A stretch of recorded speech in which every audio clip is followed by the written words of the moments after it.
like to call to order the Village of Ashwaubenon Finance and Personnel Committee for Tuesday, July 15, 2025. Roll call, please. Chris Herbal. Here. Tracy Flukie. Here. Kelly Service. Here. Tom Selk. Here. And Tim Jaden. Here. All right, please stand for the Pledge of Allegiance. I pledge Allegiance to the flag of the United States of America and to the republic for which it stands, one nation, under God, indivisible, with liberty and justice for all. Thank you, and please keep in mind all of our brave servicemen and women here and abroad that are help keeping us safe. All right, we'll move on. Action on the agenda. Move to approve. Second. Motion and a second on the action on the agenda. All in favor, say aye. Aye. Opposed, motion carries. Action on the minutes. Move to approve. Second. One correction on there, Joel, we got the same problem with this on 5A, I believe it is. The ayes were left out of the motion. Yeah, I corrected that last night at Bike and Ped because you had mentioned it for that committee. Thank you. All right, we have a motion and a second on, with the corrections. All in favor? Aye. Opposed? Motion carries. 6 items for discussion and possible action. Recommendation on amendment to section 3.10 on the wage and salary administration of the Ashwaubenon Employee Handbook. Joel? All right, thank you, Chris. So in your packet today is just a cover memorandum that details a few changes that are being proposed within section 310 of our employee handbook that deals with salary and wage administration. So I'll just kind of go through at a high level what some of the changes were. Ultimately, what we are looking to do is modify our matrix, and that's really kind of the bulk of the change. Currently, our salary and wage matrix is comprised of several grades, and each grade is provided for with 15 steps. Essentially, what we are looking to do is to more or less condense the salary and wage matrix from 15 steps to 10 steps. And in so doing, what we'd effectively be doing is eliminating what is currently steps 1 through basically 5, and then basically condensing it with the proposed matrix. So in your packet, there is a draft copy of that. You can see within that matrix, we would be going from steps 1 through 15 effectively and retitling those to a lettered system, just primarily to avoid confusion between the old matrix and the new matrix. Within the draft salary and wage grade system, you can see a very faint numbered header at the top that reflects the current approved matrix steps for steps 6 through 15. So step A corresponds to what is currently step 6. Step J corresponds to what is currently step 15, okay? And we're doing or proposing this change for 2 primary reasons. One, recent recruitment suggests that the entry wage that we had been hiring for is less than competitive, and we are not generating sufficient interest in qualified candidates to apply for our positions. As you may recall or know, within the salary and wage administration section, we currently have a hiring range within the overall matrix. And so administration is allowed to advertise and hire for any particular position that's classified under this matrix anywhere within that range, or essentially the first 6 steps within the matrix. So within the proposal, steps A through step E would be considered that new hiring range. And in doing so, that basically allows for a greater degree of discretion administratively to ensure that we hire candidates that have sufficient experience and qualifications. So not every employee that applies for a position, or prospective employee rather, is coming in with limited or no experience or qualifications. Sometimes these individuals are coming to us as a lateral hire where they have sufficient experience and qualifications, And so we have the ability to then hire at the top of the hiring range so that we can meet and or exceed their current wage from wherever they're coming from to attract that quality candidate. In addition, what we are looking to do, rather than create a stepped system whereby an employee would be guaranteed, if you will, a step increase for another successful year of employment, we'd be adding what we'll call a variable range. So it's basically 10% above the maximum wage for that position. What that would effectively do, it would provide for employees that have reached their maximum step some additional opportunity to increase their wage pending performance. So the policy as it's written would allow a department head to increase, annually or based on a performance review, a wage up in addition to the maximum wage for an additional 3% annually. Currently, the steps are at a 2% lift, so each step represents 2% greater than the prior step. With the variable range, it allows the department head to give a 1%, a 2%, or up to 3% increase annually based on performance. So it does provide a variation outside of the traditional rigid step process. But again, an employee would have to have a sufficient and a qualifying performance review in order to be eligible for that increase. By adding that variable range on the top end of the scale, it allows for a number of employees who have been effectively redlined or maximized within the grade scale to have potential increases to their existing wage. So employees that have, let's say, 15 or 20 years of experience, it gives them an opportunity to get some additional wage increases, thereby potentially providing some additional opportunity for retention. And that's ultimately what we're attempting to do here. Just like in the past, the policy maintains the process of annually being reviewed and adjusted for CPI. Every year between from a 12-month period between July and July, the matrix would get adjusted. In the draft copy that's in your packet at the time of publication, that 12-month adjustment period accounted for about a 2.4% increase. So that's May to May. As of today, the Bureau of Labor Statistics just published their updated CPI adjustment, and it is currently at 2.7. That's for June to June. We would not officially adjust this and provide this for approval to both committee and village board until the July figures are released, which will be in some point mid-August. Usually it's around the 14th, 15th, or 16th of August. So that number could adjust again, but the 2.4 in your packet is just representative of what the process would look like had that been the number for July over July. So with that being said, in the matrix you see 2025 step 6. That is the current wage or salary for step 6 under the current matrix for this current fiscal year. If 2.4% is the adjustment, hypothetically speaking, that gets applied to that base wage, so step A. And then because step A is 2%, or step B is 2% greater than step A, that lift is carried forward on the matrix. That is and remains unchanged from current policy.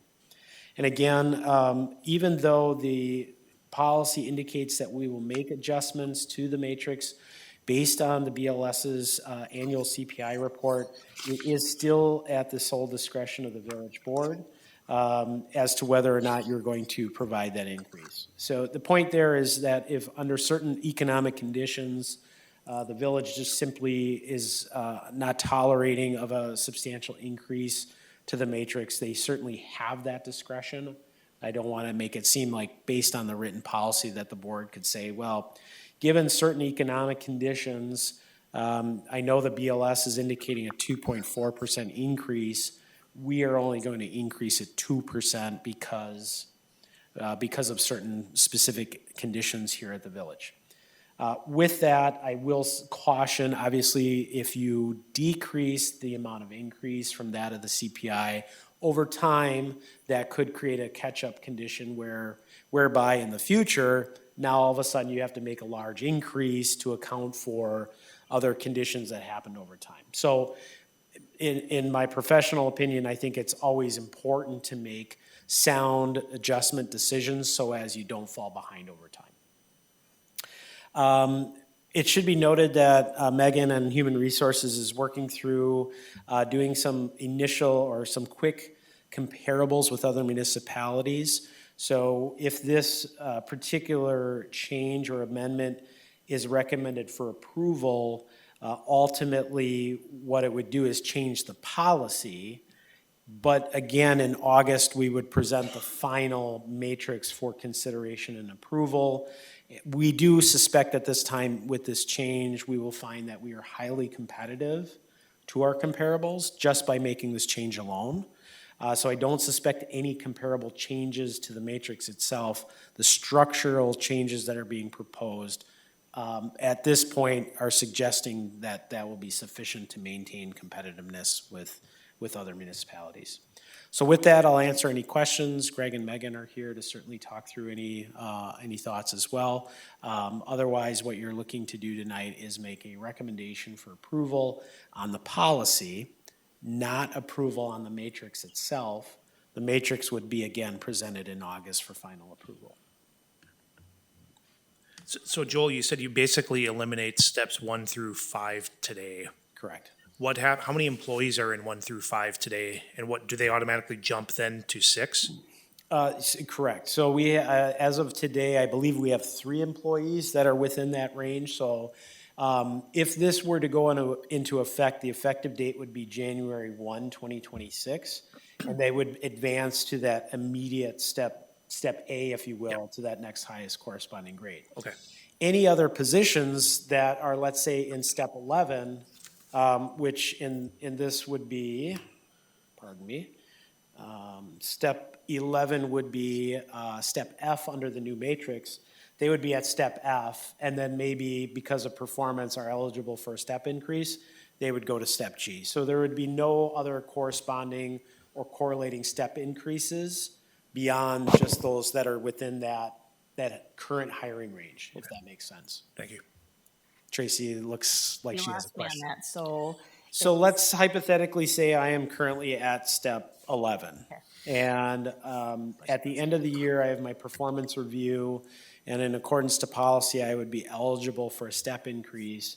I would just go to step 12 under the current policy, or as under the proposed policy, move to step G.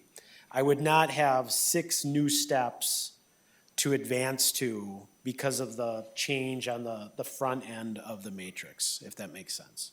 So there's not a substantial cost burden for the vast majority of unrepresented employees because they're all within steps, let's say 6 to 15 currently. You said the department heads could use the 1% to 3% range for employees. Twofold question. Number one, does the department have a budget for that?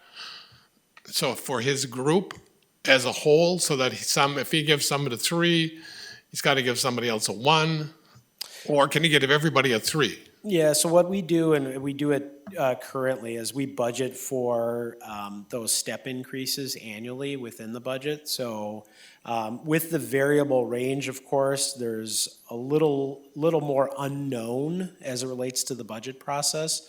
But traditionally what we've done in the past is you would budget for an average, right? Mm-hmm. And so we have to fit within that average. And then at that point, we know what our budget is actually going into performance evaluations and what available funds are to be used for that purpose in that variable range. If I'm clear on that, I guess. Yeah. Joel, and maybe I misunderstood you. So let's say right now it's 2.4% CPI. So when you look at the matrix scale, that step A would be the increase of 2.4% would be increased by that much, correct?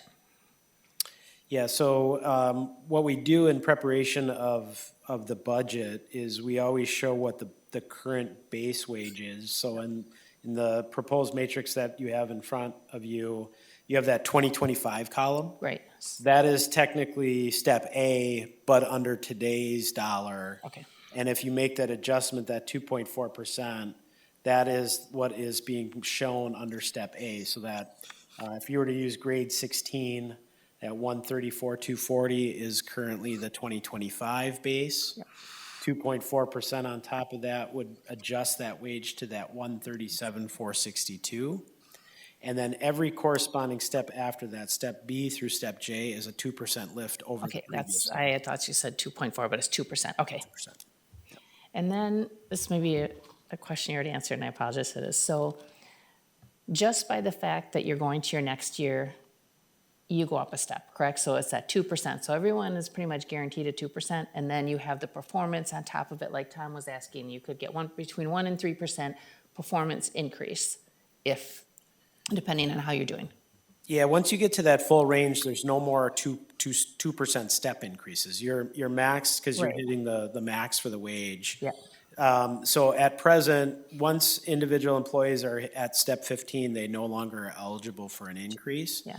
By adding this 10%, you add some additional range to that maximum step. So at 1%, 2%, or 3%, you could be, if an employee were to average a 2% increase over year over year, they would have another 5 years of wage growth potentially on top of that maximum grade. Okay. Thank you. Yep.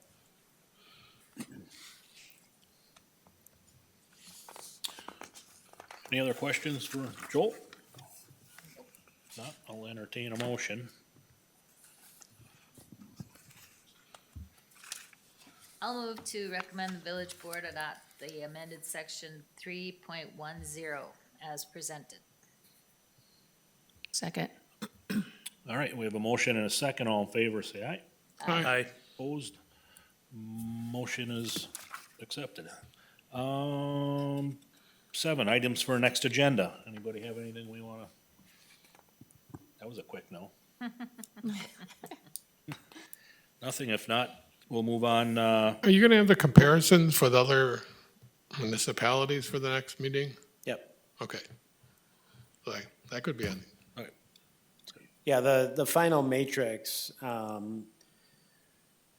will likely not be fully prepared until the September meeting, because the August 15th date, I'd have to look at the calendar. I think we may have it ready for that August meeting schedule, but it may end up being that September based on when the BLS publishes their July to July numbers.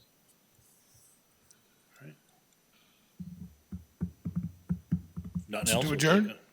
All right, we have a motion to adjourn. I'll second that. Motion and a second to adjourn. All in favor, say aye. aye. Opposed? We are adjourned.